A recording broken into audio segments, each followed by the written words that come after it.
नमस्कार दोस्तों, आज एक बहन की दर्द भरी कहानी आप लोग को दिखाने जा रहा हूँ और मुझे यकीन है कि इस दर्द भरी कहानी नहीं, इस दर्द भरी समस्या बहन की आप लोग जरूर देखेंगे। पहले आप लोग वीडियो में देखिए कि किस तरीके से बहन राजेश राजपूत को लेकर वो किस तरीके से बयान दे रही है, उसका लेकर किस तरीके से वो अपनी डर और उसके साथ में सरकार से गुहार लगा रही है। आप लोग वीडियो को। मेरा नाम कौमुदी शुक्ला है। मेरा ऑपरेशन हुआ है। मैं अपने भाई के साथ अपनी मम्मी के साथ दमोलिया आ रही थी दवाई लेने। दवाई लेके रॉयल मेडिकल स्टोर से मैं वापस घर जा रही थी। उस टाइम पे रास्ते में राजा रामपुरा अर्थना के बीच एक यादव खाद भंडार है, उसके पास में राजेश राजपूत है, वो उनका भाई थार गाड़ी लेके आ रहा था। उसने ओवरटेक किया है हमारी गाड़ी को बार बार। हम पूरी साइड हमने दे दी थी, लेकिन पूरी रोड खाली नहीं होने की वजह से उन लोगों ने हम पे अटैक करा है। गाड़ी आगे जाके साइड से निकाल के हमारी गाड़ी के आगे, हमारा ई रिक्शा है सीएनजी का, उस पर मैं जा रही थी। उन्होंने उतर के सीधा मारपीट करने लगे मेरे भाई से, जो पूरी रोड हमने नहीं खाली करी। सिर्फ इस वजह से हमारे साथ ऐसा करा और हमारी मम्मी को और मुझे भी मारा। जब मैं अपने भाई को छुड़ाने लगी तो इन लोगों ने मेरे साथ बदतमीजी करी और फिर दूसरी फ़ोन को बुला के अपने राजेश को भाई को भी बुलाया है। उस गाड़ी में 4-5 लोग और थे जो मोटे मोटे डंडे लेके आए हैं और आते ही बिना कुछ बोले मुझे, मेरे भाई को, मेरी मम्मी को, सबको मारने लगे हैं। पूरी पब्लिक वहाँ तमाशा देख रही थी, किसी ने कोई हेल्प नहीं करी है। बहुत बुरी तरह मारा है। मेरे गले में 3 चैन थी, एक चांदी की, एक मेरा मंगलसूत्र था, एक सोने की चैन थी जिसमें पेंडल लगा है। सोने की चैन कब गायब करी उन्होंने मुझे नहीं पता है। जब मेरे साथ छेड़छाड़ करी है उस टाइम पे गायब करी। मैं जब मौका मिला मुझे थोड़ा सा, तो मैं वीडियो बना रही थी। उस टाइम पे वो मेरे साथ बदतमीजी करने लग गए, मेरा वीडियो फ़ोन छीनने के लिए। मैंने अपना फ़ोन अपने ब्लाउज में रख लिया है सूट के अंदर, वहाँ से उन्होंने हाथ डाल के निकाला है। मैंने अपना मोबाइल छीन के और अपने अंदर नाले में डाला है जब मेरा मोबाइल बचा है। और उस टाइम पे उन्होंने मेरी चैन भी छीन ली है। बहुत बुरी तरह बदतमीजी करी है मेरे साथ, मिसबिहेव किया है, मेरे साथ छेड़छाड़ करी है। और उसके बाद उन लोग मेरे भाई को, मेरी मम्मी को मार गए और वहाँ से सारे आ गए। एक थार गाड़ी थी सफ़ेद कलर की, दूसरी फॉर्च्यूनर थी और मेरी चैन है और उसमें पेंडल है, वो गायब है। जब मैं थाने पहुंची मुझे नहीं पता था कि मेरी चैन गायब है, लेकिन जब मेरे भाई ने पूछा तब मुझे पता चला कि मेरी चैन गायब है। मुझे कुछ नहीं पता। मुझे ये डर है कि ये लोग, हमने थाने में आए हैं, थाने में बात बोल रहे, मैंने अपनी कंप्लेंट लिखवाई है। अब मुझे डर है कि कहीं ये लोग इस वजह से जाके मेरे घर पे मेरे बच्चों को, मेरे माँ बाप को फिर से ना मारे, ना परेशान करें। मुझे उम्मीद है योगी सर और थाने में कि सारे मेरी हेल्प करेंगे, हमारे परिवार की सुरक्षा करेंगे। क्योंकि वो लोग वापस आके उनकी दमोलिया में एक इलेक्ट्रिक की वो है दुकान है, हमारे इलेक्ट्रिक्स के नाम से, जहाँ पे वो कूलर पंखा बेचते हैं। जब हम वापस थाने आ रहे थे हमने देखा उनकी दोनों गाड़ियाँ और 10-15 लोग वहाँ पे वैसे ही डंडा लेके बैठे हैं। मुझे योगी सर से और थाने से सबसे हेल्प चाहिए कि मुझे, मेरे परिवार को सुरक्षा दे। धन्यवाद। एक गरीब महिला की वो करे। मैं सर, मेरा ऑपरेशन हुआ है, मैं सिर्फ दवाई लेने आ रही थी। मुझे नहीं पता था कि हमारे साथ छेड़छाड़ होगी, हमारे साथ चीना झपटी होगी, हमें मारा पीटा जाएगा। सिर्फ इसलिए कि रोड पे चल रहे हैं हम, चौड़ी रोड नहीं है तो वो योगी जाने, हमारे नहीं है, हम नहीं जानते। हम बस अपने घर जा रहे थे, हमें सुरक्षा चाहिए और मुझे कुछ नहीं चाहिए। मुझे मेरे परिवार को सुरक्षा चाहिए योगी सर से, मोदी सर से और इन लोग। चलिए आप लोग वीडियो को देखें। अब आप लोग देखकर क्या समझे और क्या समझ रहे हैं, आइए आप लोग को हम बताते हैं। ये अयोध्या का मामला है। जो ये महिला, जो ये बहन अपने भाई और अपनी मम्मी के साथ में दवा लेने के लिए हॉस्पिटल गई थी और वहां से लौट रही थी और रिक्शा से तो थार लेकर राजेश राजपूत आ रहा था। हालांकि स्पेस रोड का कम होने के कारण से वो 100-200 मीटर दूरी पर जाकर और फिर साइड दिया गया है। इसी वजह से आगे थार को ले जाकर और उतर कर और राजेश राजपूत और उनके साथी लोग मिलकर पहले उस बहन के भाई को मारते हैं। उसके बाद जब बचाने के लिए बहन जाती तो उसको भी मारते हैं। उसके बाद जब मां जाती है बचाने के लिए तो उसे भी मारा जाता है।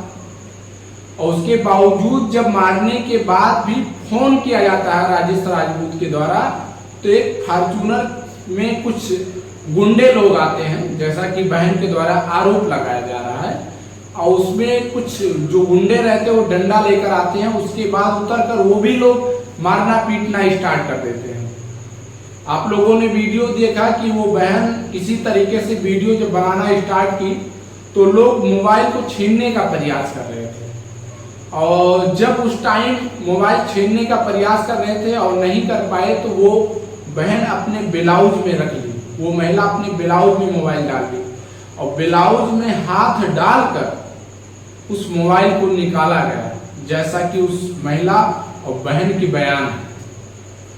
उसके बाद उसकी मंगलसूत्र के साथ में उसके कुछ सोने की जेवरात था उसको भी छीन लिया गया और मारा गया। और जिस तरीके से मारा गया कि बहन की दुख और दर्द को देखकर आप लोग का हृदय जरूर खोला होगा, और नहीं खोला होगा तो फिर ठीक है, आप कभी मजार पर चढ़कर जाइए, भगवा का झंडा लगाइए, तो कभी हिंदू बनाम मुस्लिम बनाकर आप लोग लड़िए और लड़ाने का प्रयास करिए, या कभी आप एक दूसरे के गरीबों की मजाक बनवाइए और बनाइए और उसके साथ में आप लोग मजा लीजिए। जीरो टॉलरेंस की बात करती है सरकार, महिला सशक्तिकरण की बात करती है, अपराध मुक्त की बात करती है, और ये बहन जो है ये ब्राह्मण है। ये सरकार उत्तर प्रदेश के योगी आदित्यनाथ जी से गुहार लगा रही है। ये पुलिस स्टेशन पर जाकर और इसलिए ज्ञापन दी है कि हमारे घर पर बच्चे हैं और क्या पता ये लोग हमारे घर पर आकर तोड़फोड़ करें, हमारे बच्चों को भी मारे पीटे। इस वजह से पुलिस प्रशासन को यह ज्ञापन तो दे रही है, लेकिन उसके बावजूद भी डर रही है कि इस पुलिस स्टेशन से अगर हम बाहर जाएं तो क्या पता ये गुंडे लोग खड़े रहे और फिर हमें मारने पीटने का प्रयास करें।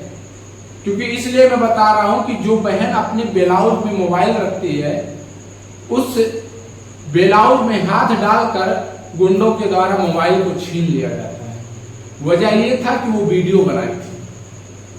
अब कहां गया कानून, कहां गए बजरंग दल के लोग, कहां गए हिंदू के लोग, कहां गया समाज और कहां गया कानून और कहां गए नेतागण लोग। अगर ये बात सच है, इस बहन की आरोप सच है, तो उसे इंसाफ मिलना चाहिए, और जिन्होंने इस तरीके से अंजाम दिया उनको कड़ी से कड़ी सजा होनी चाहिए।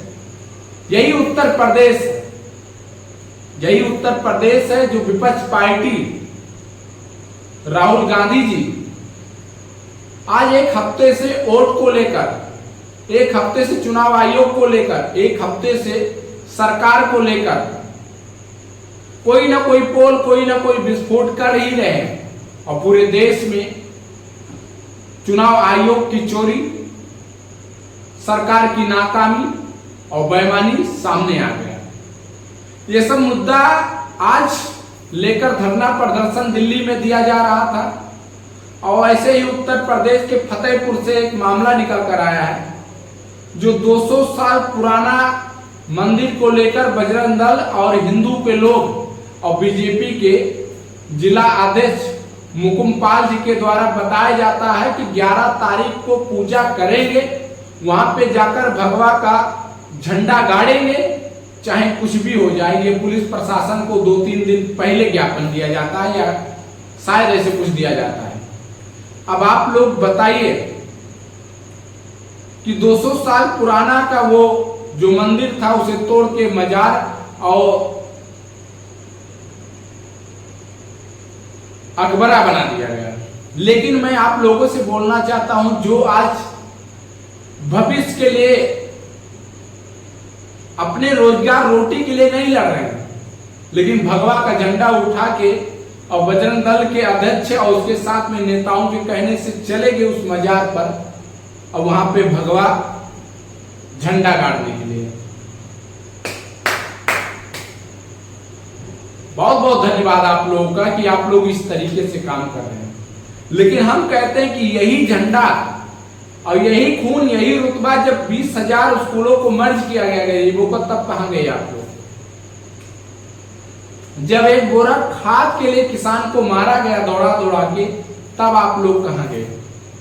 आज युवा दर दर की रोजगार के लिए ठोकरें खा रहे हैं, आप लोग कहां गए?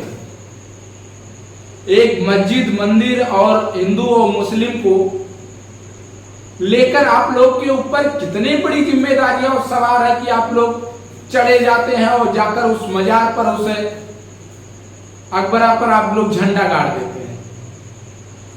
जब जब भी क्राइम और इस तरीके से मामला आया, तब तक एक गरीब को मारा गया, एक गरीब मरा। कभी कोई नेता का बेटा नहीं उस मामला में गया, कभी कोई अधिकारी का बेटा नहीं गया, कभी कोई उद्योगपति बिजनेसमैन का बेटा नहीं गया धरना में। अगर उस धरना में ज्यादा जोश दिखाया है तो हमारा उत्तर प्रदेश के गरीब लोगों ने दिखाया। लेकिन ये अयोध्या की बहन जो राजेश राजपूत पर इतना बड़ा इल्जाम लगा रही है, अगर ये सत्य है तो जल्द से जल्द उस पर कार्रवाई हो, उसे गिरफ्तार करना चाहिए। क्योंकि ये दर्द, ये दुख, ये तकलीफ को देखकर शायद सरकार नहीं पिघल सकती है, बजरंग दल के लोग नहीं पिघल सकते हैं, बीजेपी के नेताओं लोग नहीं पिघल सकते हैं, ये जनता लोग नहीं पिघल सकते हैं, लेकिन हमने पिघला है। हमारा हृदय बार बार कह रहा है कि अगर ये सच है तो जरूर ऐसे लोगों पे कार्रवाई होना चाहिए। ये रात को मैं 1 बजे वीडियो बना रहा हूं, और वजह यह है कि बना रहा हूं क्योंकि इस घटना को देखकर, इस बहन और इस महिला को तकलीफ को देखकर नींद नहीं आया। मन में कुछ विचार चल रहा था, मन में कुछ सवाल चल रहा था। इसको लेकर मैंने आप लोगों से सवाल पूछा, सरकार से सवाल पूछा कि महिला सशक्तिकरण की बात करती थी, जीरो टॉलरेंस की बात करती थी, आवाज अयोध्या में एक बहन रो रो कर वो हॉस्पिटल में गई हुई थी, उसे आने के रास्ते में उसे बस जगह ना देने पर उसे मारा गया। इस तरीके से मारा गया कि उसके साथ गलत तरीके से दुर्भाग्य और उसके साथ साथ में उसके साथ छेड़खानी हुआ। इस मामला का रिपोर्ट लिखाने के लिए थाना में गई, वहां भी गुहार लगाई, सरकार से लगाई, हिंदू सरकार से लगाई, बुलडोजर बाबा से लगाई। अगर शर्म होगा बुलडोजर बाबा को, योगी आदित्यनाथ जी को, तो जरूर इंसाफ करेंगे इस महिला के लिए। क्योंकि अब महिलाओं का दुख और दर्द अब बर्दाश्त नहीं होगा, अब जरूर सवाल किया जाएगा, अब जरूर चर्चा किया जाएगा। बहुत हो गया हिंदू, मुस्लिम, सिख, ईसाई, बहुत हो गए अपमानित। अब जवाब मांगा जाएगा, अब हर एक चीज का सरकार को जवाब देना पड़ेगा, अब पूछा जाएगा, मांगा जाएगा। आइए आप लोग साथ दीजिए और ऐसे से मामला को हम आप लोग तक लाते रहें, ऐसे से सोई हुई सरकार को जगाते रहें, और ऐसे से बहन बेटियों की दुख और तकलीफ आप लोगों तक पहुंचाते रहें। बहुत बहुत धन्यवाद।